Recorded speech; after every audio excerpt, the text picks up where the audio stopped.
Assalamu alaikum. I say welcome to all of my students to my psychology class. As you know, fourth year we are studying applied psychology part 2, and we already discussed what is the syllabus. First of all, we have studied introduction of psychology and its scope, and introduction of applied areas of psychology. Then we talked about in the last lecture what is clinical psychology, what is the brief history of clinical psychology, what role clinical psychologists play in their lives, and what are different perspectives and theories and therapies and assessment procedure clinical psychologists use in order to help people come out of their problems.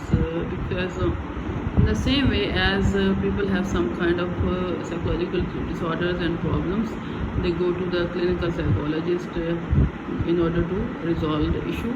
In the same way, in our daily life we have so many other problems, and for that purpose we have another branch of psychology. We have another kind of psychologists. Those are called the counseling psychologists, and the branch of psychology is called the counseling psychology.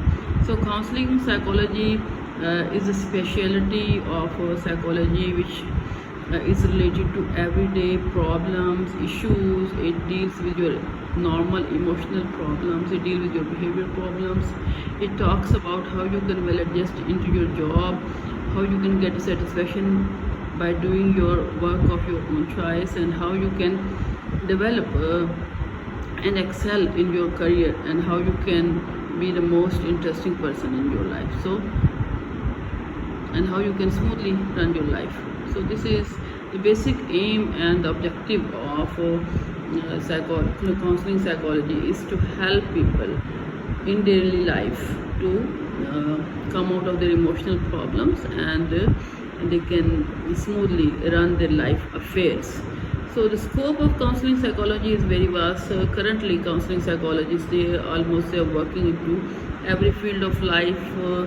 You can see counseling psychology in the health psychology, in the health settings they are working, and in educational setting, career counselors and are available to guide people to adopt, to choose careers according to your own aptitude, and for that purpose they conduct a psychological test in order to find out that what is the aptitude of the individual, and which profession will match or which career will match and or get along with the aptitude of the person.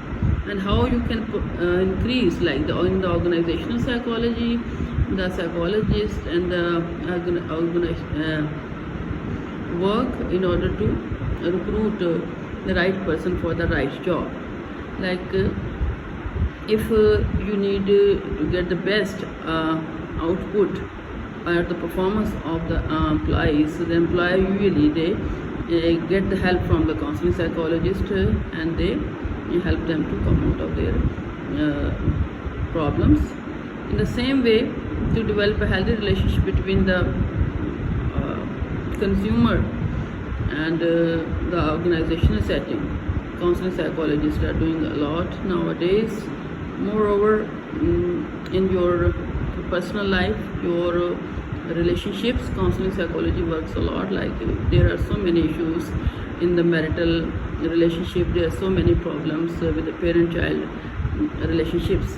So counseling psychologists also help people to develop a healthy relationship, or to grow in a normal way, so that they can enjoy the beauty of the life and the blessings of the life.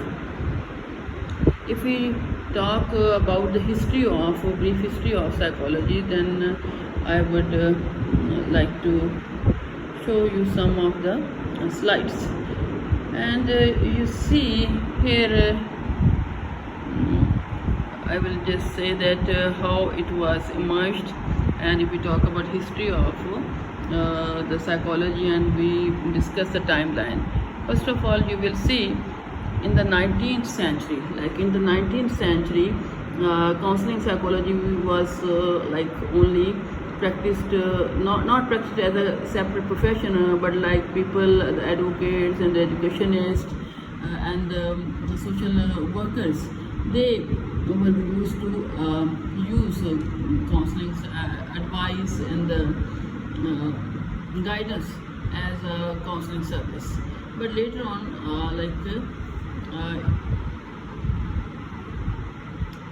Sigmund Freud was the person. Actually, he was a neurologist, and he tried to help the people who were suffering or having some mental illness. So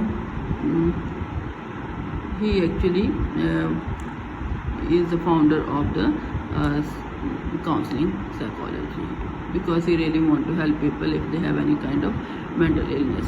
Though his therapy and the theory was criticized a lot, but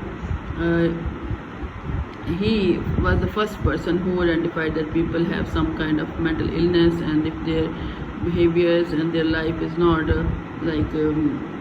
they are not feeling confident, if they are not enjoying or satisfied with their life, then definitely they have some kind of mental issue, and it should be an emotional problem or a behavior problem. It should be resolved.